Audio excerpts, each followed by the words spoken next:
देखिए, आज जो भी आप मीडिया के साथी यहां आए हैं, मैं उन सभी का हार्दिक आभार व्यक्त करता हूं। राष्ट्रीय जनहित संघर्ष पार्टी की तरफ से उनका बहुत बहुत धन्यवाद। आज की जो हमने ये प्रेस वार्ता बुलाई है, इसके विशेष रूप से दो मुद्दे हैं। एक तो अभी आपने देखा संविधान में 124वां संशोधन करके भारतीय जनता पार्टी सरकार ने सवर्ण समाज के गरीबों को जो 10% आरक्षण दिया है, हम उसका पुरजोर विरोध करते हैं। इससे भी ज्यादा हमें दुखद इस बात का है कि जो बहुजन समाज के, विशेषकर दलित समाज के, SC/ST वर्ग के जितने भी सांसद हैं, नेता हैं, उन्होंने जो ये जो गैर संवैधानिक काम हुआ है, इसका जो उन्होंने समर्थन किया है, हमें उस पर कड़ी आपत्ति है। एक और छोटा सा विषय है कि जो नागरिकता कानून बनाया गया है और विशेषकर नॉर्थ ईस्ट में जिस तरह से उसको लागू किया गया और हालात इस समय नॉर्थ ईस्ट में जो गंभीर हैं, उस पर हमारे आदरणीय श्री हिजेम राजेंद्र सिंघा जी, जो हमारे नॉर्थ ईस्ट के प्रभारी हैं और हमारे राष्ट्रीय महासचिव हैं, वो आपको इस विषय में बताएंगे। और मेरे साथ में आपने देखा है कि मेरे साथ डॉक्टर विजय कुमार जी हैं, जो हमारे राष्ट्रीय महासचिव हैं, मध्य प्रदेश के प्रभारी हैं, और श्री शिवराज सिंह जी, जो हमारी राष्ट्रीय कार्यकारिणी के सदस्य। तो जो मेन मुद्दा है, ये 10% आरक्षण, हम इसका विरोध करते हैं।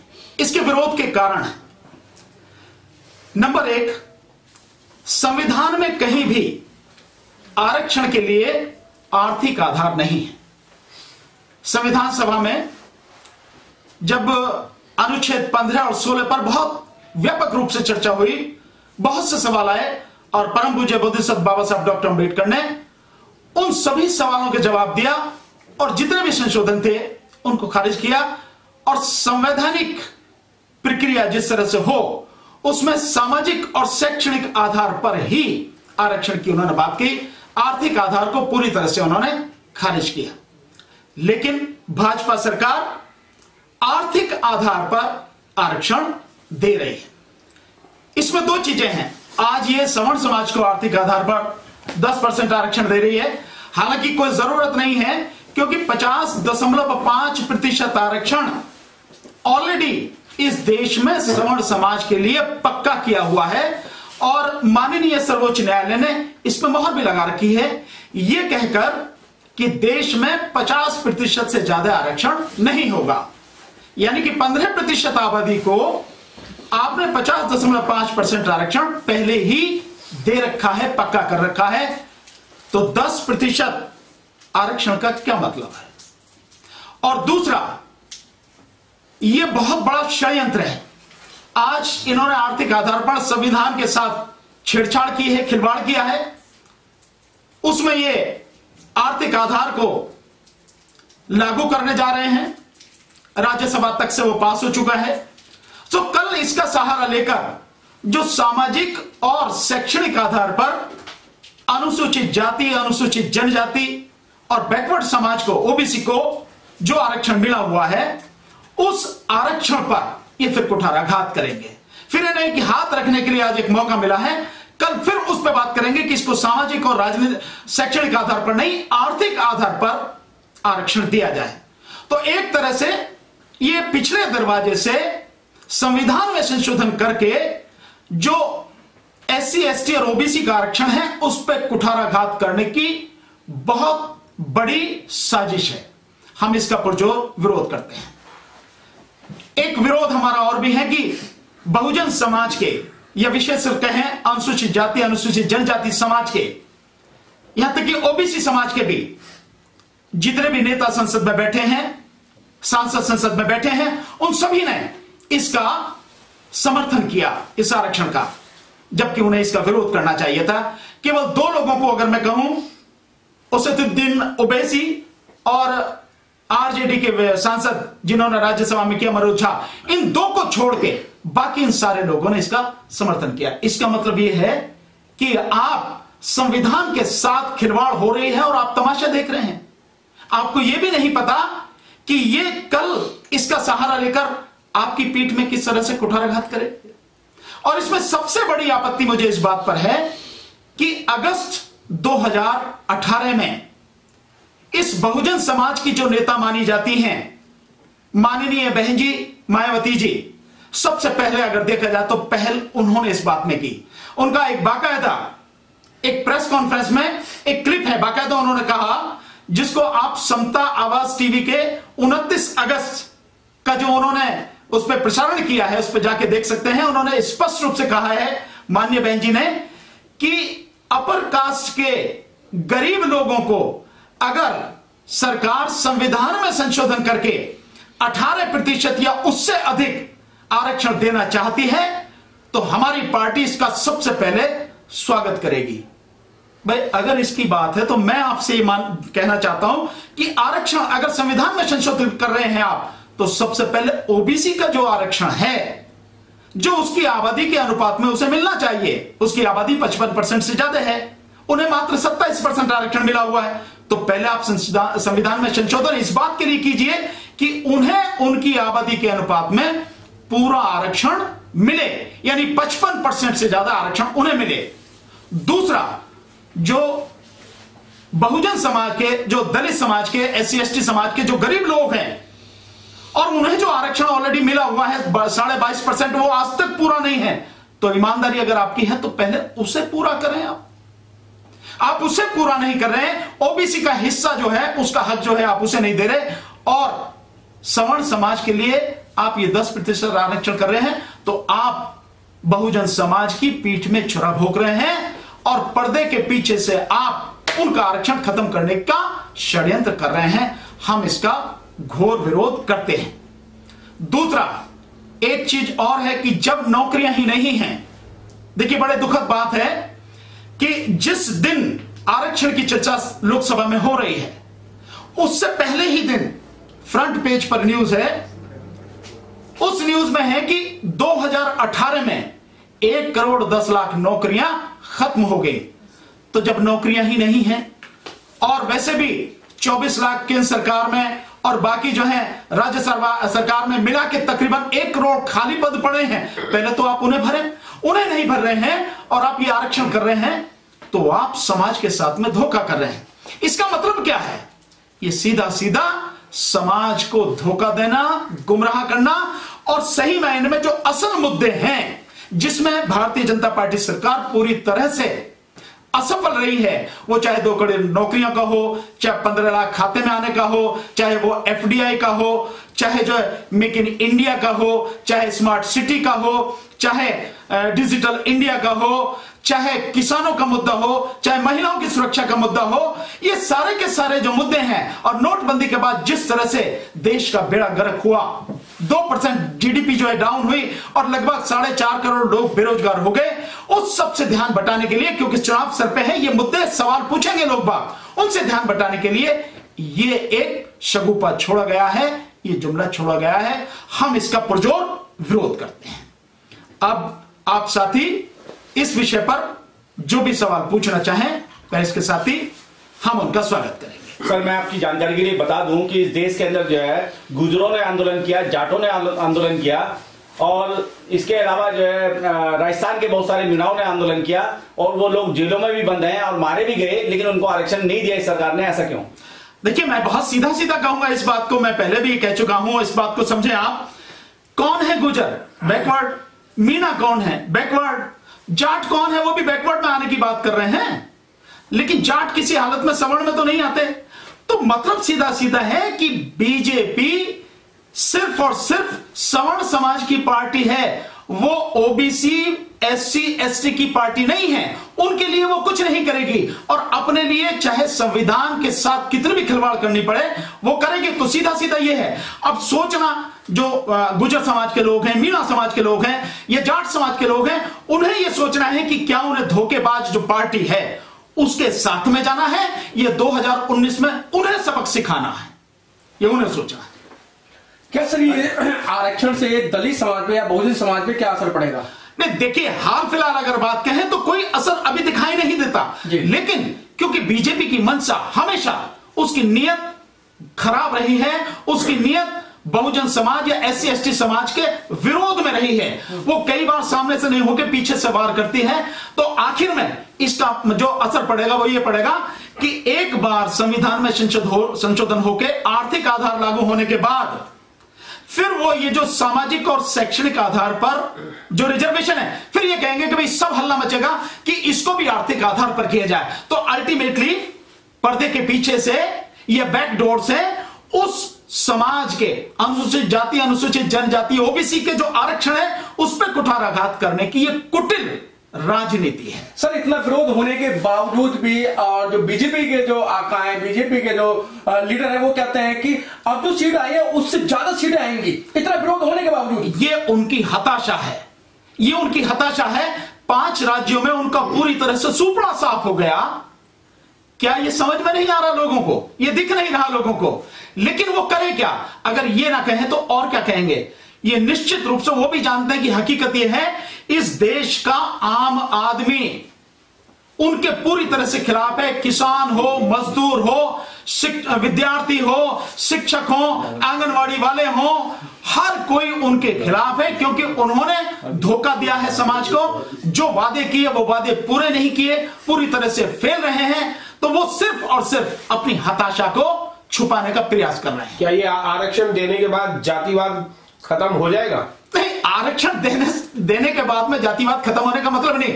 अगर आप वाकई में चाहते हैं कि इस देश से आरक्षण खत्म करने की बात करें तो पहले जाति को खत्म कीजिए। आप जाति खत्म नहीं कर रहे आप, क्योंकि जब तक जाति रहेगी आरक्षण रहेगा।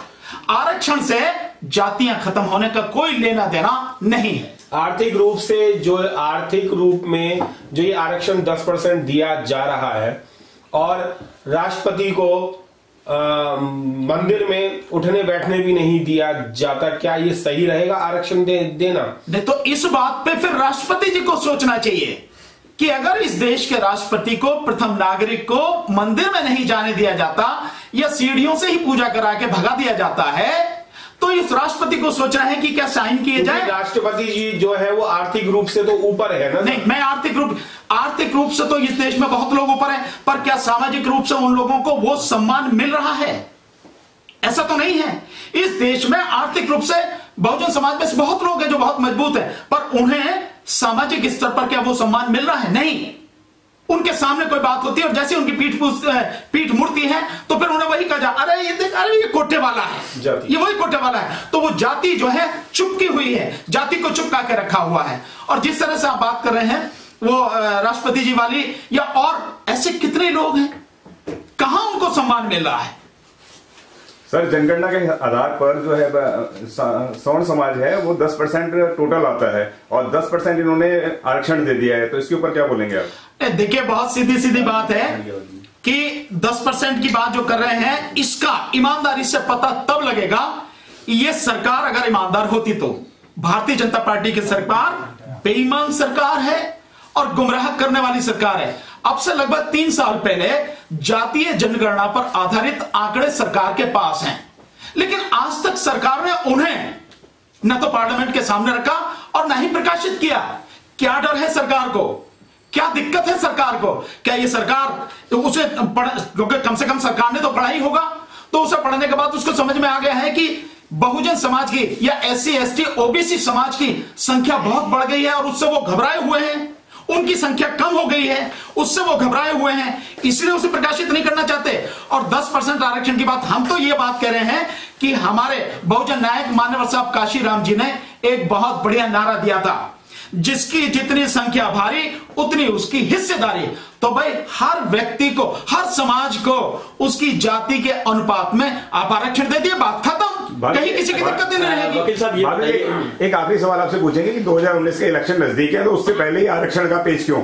नहीं, उससे पहले आरक्षण का यह है कि यह समाज को गुमराह करने वाली है और समाज को लॉलीपॉप देने वाली है। मैंने पहले ही कहा कि क्योंकि सरकार हर मुद्दे पर, हर फ्रंट पर फेल रही है, इसलिए उसने सब दिया है। सरकार भी जानती है कि वो इसको किसी हालत में लागू नहीं कर सकती। अगर आपने देखा होगा कि राज्यसभा में जिस समय बहस हो रही है उसी दिन शाम को न्यूज आई कि भारतीय सर्वोच्च न्यायालय में, सुप्रीम कोर्ट में इसके खिलाफ रिट फाइल हो चुकी है, याचिका फाइल हो चुकी है, और जिसमें उन्होंने कहा, स्पष्ट कहा है कि आर्थिक आधार पर जो आरक्षण है वो गैर संवैधानिक है, ऐसा हो नहीं सकता और इसको खत्म किया जाए। तो रिट पड़ चुकी है ऑलरेडी। जो क्राइटेरिया तय किया है और जिस क्राइटेरिया के तहत ये 10% आरक्षण दिया गया है, क्या लगता है आपको कि अगर खुद जो सरकार है, बीजेपी सरकार, वो इस पर फंसेगी, आगे खुद बैकफुट पर आ जाएगी? क्योंकि जो क्राइटेरिया है वो उसमें कितना डिफरेंस है अगर SC ST OBC का आरक्षण देखा जाए और 10% जो अब दिया है सवर्णों का। देखिए, जहां तक मुझे लगता है सरकार ने कदम उठाया है, सरकार पीछे नहीं हटेगी, लेकिन उसके पास जैसा पहले भी होता रहा है कि जो काम सरकार को नहीं करने होते हैं, जिसमें सरकार फेल हो सकती है, उसका ठप्पा वो कोर्ट पर डाल देती है। तो उसे भी मालूम है कि इसमें वो पूरी तरह से फेल होगी, इसलिए सरकार क्या करेगी, चुप रहेगी, जो होना है वो होने दे, और आखिर में लोगों से कह देगी हम कुछ नहीं कर सकते, हमने तो तुम्हें देने का प्रयास किया, लेकिन कोर्ट ने ये सारा का सारा आपका खत्म कर दिया।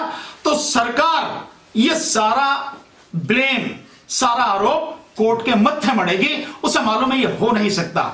ये सारा का सारा सरकार का षड्यंत्र है। सर, आखिर में चलते चलते राष्ट्रीय जनहित संघर्ष पार्टी का इस विषय को लेके क्या तैयारी है, क्या आंदोलन है, इसके बारे में कुछ बताएंगे? देखिए, हम लोगों को जागृत करने का पूरा प्रयास कर रहे हैं, हर मंच पर इस बात को हम उठा रहे हैं कि ये जो आरक्षण दिया गया है ये समाज के साथ में धोखा है, और बहुजन समाज को, विशेषकर अनुसूचित जाति, जनजाति, SC ST OBC, इसको सावधान रहने की जरूरत है। और मैं ये कहना चाह रहा हूं, आपके माध्यम से कहना चाह रहा हूं, जो बैकवर्ड समाज के लोग हैं, कि उन्हें समझ में आ जाना चाहिए कि जिस बीजेपी के साथ आप लगे रहे या आपके नेताओं ने गुमराह करके आपको उसके साथ में चुपकाया रहा, उस बीजेपी ने आपका आरक्षण नहीं दिया जो आपको मिलना चाहिए था, उसके लिए संविधान संशोधन नहीं किया, लेकिन यह सवर्ण समाज के लिए उन्होंने संविधान संशोधन किया है।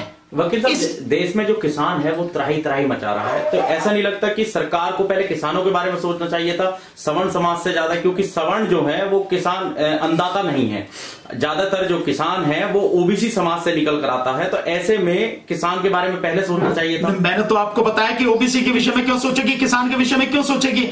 अगर किसान के विषय में ये सरकार सोचती तो निश्चित रूप से सरकार किसानों के लिए काम करती। लगभग 3,42,000 करोड़ रुपया इस सरकार ने जो अमीर हैं उनका माफ किया है। 3,42,000 करोड़ रुपया पिछले उसमें टेन्योर में अपने में 4.5 साल, 4 साल 8 महीने के अंदर 3,42,000 करोड़ के लगभग उनका माफ किया है। और जो इन बड़े बड़े उद्योगपतियों की वजह से बैंकों का भट्टा बैठा, उन बैंकों के लिए भी 2,35,000 करोड़ की सरकार ने मदद की है। तो सरकार की नजर में वो उद्योगपति, क्योंकि उन उद्योगपतियों से उसे पैसा मिलता है इलेक्शन लड़ने के लिए, अपनी जो इच्छा है उनको पूरा करने के लिए सरकार को उनसे पैसा मिलता है, किसानों से पैसा नहीं मिलता ना, इसलिए किसानों की उनके लिए कोई अहमियत नहीं है। किसान मरे मर जाए, आप देख रहे हैं लगातार किसान मर रहा है, कहीं एक भी तो नहीं है ऐसा कोई भी दिन जाता हो जिस समय यह खबर नहीं आती हो कि वहां किसान ने जो आत्महत्या किया वहां ये हुआ। तो किसान की, मजदूर की, गरीब की उन्हें कोई चिंता नहीं है, उन्हें केवल और केवल अपने उस सवर्ण समाज की चिंता है जिसका वो प्रतिनिधित्व करते हैं, उसकी वोट वो लेना चाहते हैं। लेकिन सवर्ण समाज को भी ये समझ में आ जाना चाहिए कि तुम्हारे साथ भी बहुत कस के उन्होंने धोखा किया है। जब ऑलरेडी 50.5% तुम्हारे पास है, 10% का मतलब क्या है जब नौकरियां नहीं। ये जो 8 लाख का जो इन्होंने वो रखा है क्राइटेरिया कि 8 लाख तक का जो है, जो भी इसके 8 लाख की इनकम जी 8 लाख की जो है, इसके विषय में आप क्या कहना चाहिए? 8 लाख में तो 90% बिल्कुल सही है। देखिए, मैं इसीलिए कह रहा हूं कि ये धोखा है। ये मैं बार बार कहता हूं कि अगर ये 8 लाख की जो सीमा वो रख रहे हैं, 2 क्राइटेरिया उन्होंने मुख्य रूप से रखे हैं। जो 8 लाख तक की जिनकी इनकम है और जिनके पास 5 एकड़ जमीन है वो इस सब में आते हैं। 5 एकड़ जमीन तक जो लोग हैं जिनके पास जमीन, वो इस सब में आते हैं। तो अगर ये आते हैं तो इसमें तो लगभग 90% वो सवर्ण समाज इसमें शामिल हो गया, उस 90% के लिए। और आप अगर 8 लाख वाला व्यक्ति जो है, तकरीबन जो जिसकी 8 लाख की इनकम है वो 1.25 लाख रुपया तो इनकम टैक्स से देता है, आप उसे गरीब कहेंगे? ये तब तो माना जाता कि उस गरीब समाज के लिए ये क्राइटेरिया रखते कि जिसकी लगभग 1 लाख या उससे कम या 1.25 लाख या उससे कम इनकम है, और या जिसके पास में 1 एकड़ जमीन है या उससे कम है, उसको हम गरीब मानेंगे। तब तो समझ में आता था कि ये गरीबों की बात कर रहे हैं। ये तो ऑलरेडी जिनके पास है उन्हीं के पास रहेगा। ये सिर्फ और सिर्फ धोखा है। सर एक वो नॉर्थ ईस्ट पे जरा सर से वो पूछ रहे हैं।